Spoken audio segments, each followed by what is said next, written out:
Hey, what's up everybody? Welcome to the Bro Show. We're here with another special interview. We've got Wesley White. Am I correct? That's correct. Alright, what brought you into the country music scene? It's just, I look at it more as it's kind of the working class music that people listen to.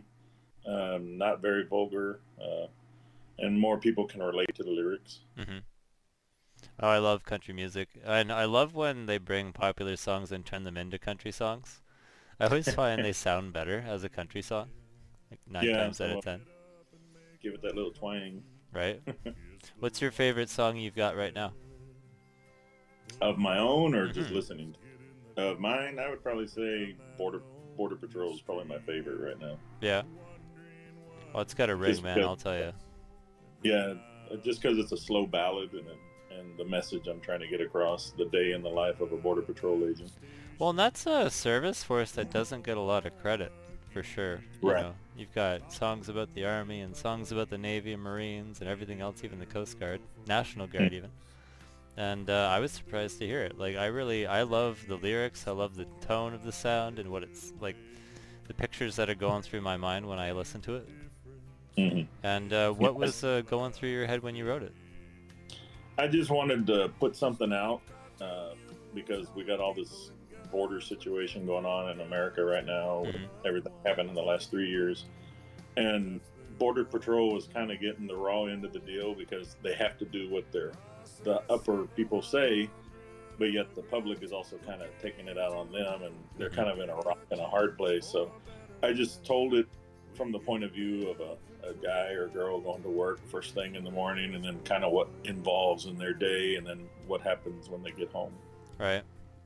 And what are your musical inspirations for yourself? Or who, rather? Who are your musical Uh, inspirations? well, I kind of listen to like 80s and 90s country. That's where I draw my sound from because that's what Okay. I grew up. Who specifically?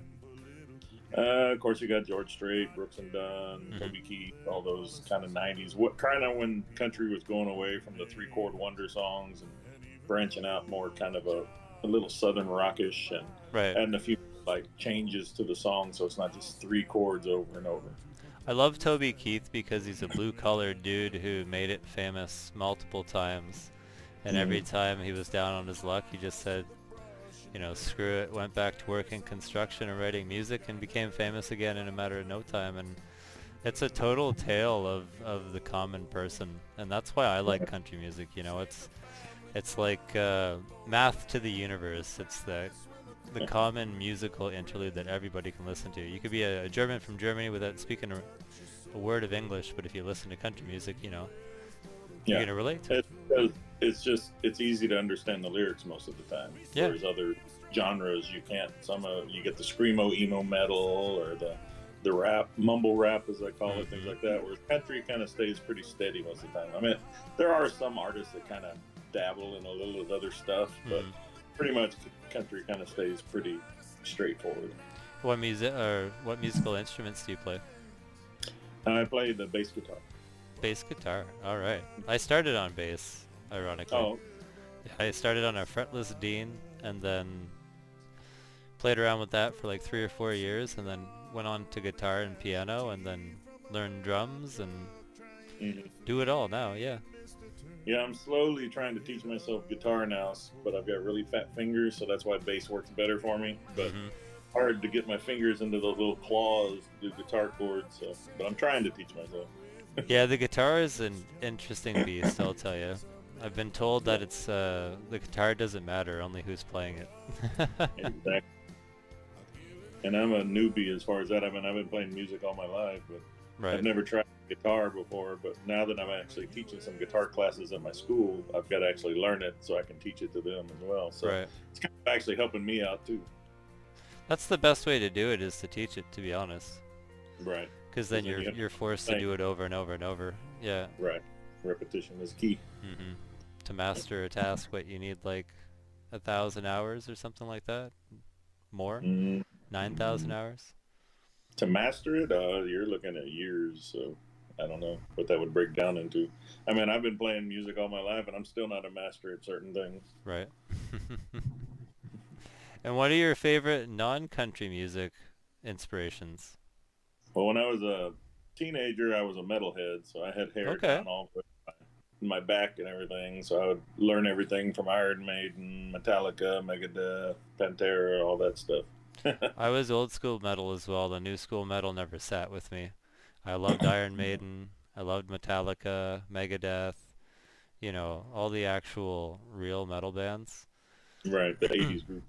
Yeah, like the proper with theatrics, and it wasn't just trying to go over the top for shock value. Their theatrics Mhm. actually meant something.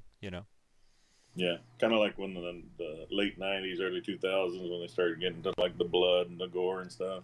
Yeah, I'm there to that's listen to music, not watch a horror movie. Slipknot. Exactly. Slipknot I define as the downfall of metal. Yeah, I mean they do have a few catchy tunes, but I don't really listen to them that often. Agreed. Yeah, they have a few. There is a genre that came out of that was like super heavy rock that I really enjoy. Like All That Remains, for Mhm. instance, would be one of them where they're not just screaming the whole time. There's the majority of its interlude and the screams are used as melody. That stuff Mhm. I like, but just the straight just blah, blah, blah, I just don't. I've never got. It's just like mumble rap to me. It's like Yeah, you can't even understand the words they're saying. So how can you really get into the music if you don't know what the message is? exactly. Like look at the rap that was coming out of the early 80s and 90s with like Tupac and stuff like that. Hmm. Actual rap, really good lyrics. They would hit home. They meant stuff. The beats were unique and they weren't just reused over and over and over again, right? Just sampling everybody else's stuff. And this is why I like and I don't like the current age of music we live in that I like that undiscovered bands can get discovered so much easier now, thanks to YouTube and Spotify and all that stuff. Like your Hmm. stuff, for instance, I may have not have ever discovered it if social media and YouTube and all that hadn't have Yeah, if been it a wouldn't thing, be for right? technology, I wouldn't have even been able to get my music out there. Because in the old days, the only way you could get your music was to actually drive to Nashville, rent a studio there, and Hmm. have it mixed and everything there on the spot. But the way it works now is I have my own little home studio built up with all these little components. Hmm. I'm able to record my song, send it to Nashville, and then they mix it and everything for me. So I get Exactly. a professional mix, and I don't even have to step out of my house. Well, and you're getting it done in the homegrown touch, which I think is super important for country music at the very least. Right. You got Our, to relate to your audience. yeah, our stuff's produced in Nashville. It's like, oh, okay, click. Country box checked. Yeah. I figure they have all the bells and whistles and all their mixing items, and that's what I need to get that sound out. Now, do you play live music often? I do, but usually with other groups, I kind of freelance as a bass player and singer. Okay. So you don't have like But your own tour stuff set up yet? not yet. No, I haven't No. gotten that big enough to where I can start paying band members to go on the road with Right. me. Unless Uh, you just want to hear an hour of me just playing bass and singing a melody above it. all right.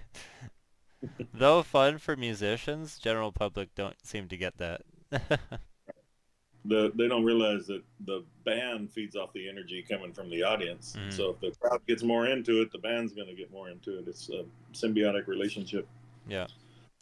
Oh, I love watching the old concert footage, like for instance, the different Woodstocks that have taken place, where you can Hmm. see in like the most recent one, which was a total disaster, but you can see like the waves of energy shockwaving through the crowd as Right. singers would do stuff on stage and how different songs would trigger and you would see how just like the waves of people would react to it when they're like Right. massive 20, 30,000 person crowds.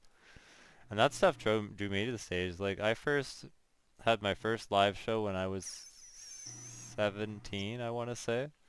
And I was a Hmm. bass player in a metal band called Bastard Fish. And that just sold me on the life because, like we played horribly. Our timings were off. We played through all of our songs though, and we came off with applause. And it was the response to the crowd after my set when I was in the pit, like just sort of hanging out watching the rest of the performances. And everybody was like, "Oh, you're the bass player from this," or "Oh, you're the bass player from that." Man, that was so great. Like, and that energy was the most addictive substance I've ever encountered. Right, because it makes you feel like a rock star, even if you don't think you have that status yet. And just people coming up and saying, "Hey, man, great set," stuff like that. It really not only boosts your self esteem, but it's like, "Hey, I need to keep doing stuff like this to Well, keep them when happy and they keep me exactly. happy." Well, exactly, and that's why I think i- the whole rock star hype is super important to the performance, where you are building up your talent and you're encouraging them, and their fans are encouraging them. And like for instance, me, like I had a beautiful girl jump on my back, and we were friends for the rest of the night until lunch the next day. And I had the true rock star experience that night, I'll tell you. Like I left the concert early. My band played okay, which is all I could hope for our first show. And yeah, we played a few more after that. I actually ended up opening for Sum 41 at one point, which Oh, cool. was really kind of cool at the Western Fair in London, Hmm. That's cool. which was pretty sweet. But yeah, what before we get to the end of our interview here, what other sort of creative inspirations do you have? I know we were talking about Star Trek there for a minute in chat. You're a Oh, Star Trek yeah, fan, I'm a are you? Star Trek, Star Wars, all the early sci-fis before they kind of turned into what they are now. Hmm. But That's yeah, fair. that's how I kind of let off stress, is getting on gaming and basically pew-pewing people Yeah. the safe way. And I heard you play Hell Let Loose. Hell Let Loose, Call of Duty, and some of those StarCraft, Warcraft, or World of Warcraft, things like that. Awesome. On one of these weekends, we should get you back in on a Hell Let Loose community Yeah, it's been weekend. a few weeks, but I need to learn how to drive the tanks again. That's what I do. I'm a tank driver commander, so I command while driving the tank so that the gunner and the spotter can just sort of work together and be better. Right. Yeah, I'm better, I think, as a gunner than a driver, but Yeah. I also like hopping out and repairing the tread. Hmm. I'm trying Which is not to get. essential. I was gonna say, not dying during that is so essential because you're not only trying to not die from the enemy, you're trying to not die from your own heavy gun. Right. Half the time. I've had that happen before where they'll be shooting and they roll right over me as I'm trying to repair the tread. Or that, yeah, they'll toothpaste you. That old scene from Saving Private or Band of Brothers when they're rolling backwards and the guy gets caught under the tread. Mm. Flashes through my mind every time. What did you do? Were you in the military? Are you a veteran? Yes, I was in the Army. In the army? And what'd you do with the army? I was actually a musician in the Army. Oh, fantastic. So my job was being a bass player for Uncle Sam. Inspiring morale to the troops. Exactly. Esprit de corps. Yep. Well, and that is so important, especially in a deployed environment. Like, oh my God, that, that moment where you just don't have to think about the negative and you can put yourself back on the track is just Mm. the key to extended service, I think.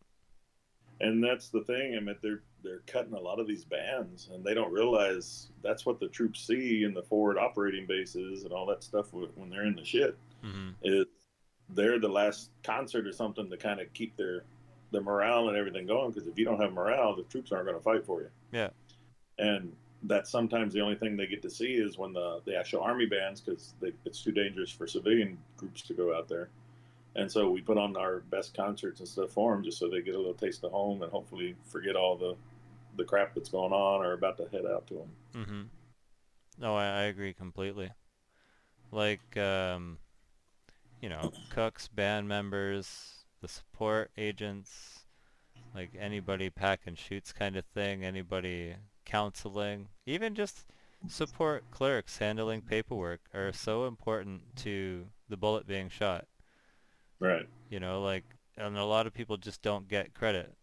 And that's why I love, I'm going to circle back to Border Patrol. That's why I love where your song sits to give credit to people who don't normally get that light shine on them. Right. And that's what I listened to the songs and I was just like, oh, because that one, your Mm. Spotify plays like a clip from each one. And I was just Right. like, I immediately was like, I need to find the YouTube channel and see the full version of this song and just like listen to it 5 times in a row loud in my apartment. Mm.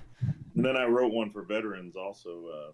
I Yep. have one out called 22, which is about veteran suicide. I wanted Hmm. to make the message more mainstream, not taboo, where people are like, oh, we don't talk about suicide. No, I think it's the opposite. We need to talk about it Yep. because these veterans are being trained to go do stuff, but then when they come home, it's like, okay, you're done with your job. We're done with you. How are we taking care of our veterans? Hmm. Because I mean, I myself, I've been in dark places before and thought stupid stuff, but luckily music has helped me out of it. And so I wanted to kind of put that message out there in the same thing. Um, So any vets that hear it, hopefully maybe it'll turn a light on. It's like, okay, I don't want to do this. I want to seek help out. So that's kind of why I wrote the song 22 as well. Well, and I'll definitely try to use excerpts from both Border Patrol and 22 in this interview when I release it on YouTube, because I want everybody to take a look at the description below. There'll be a full way to get in touch with our beautiful composer here, our country composer. Oh, I'm beautiful now. And we'll have links to all the content down below.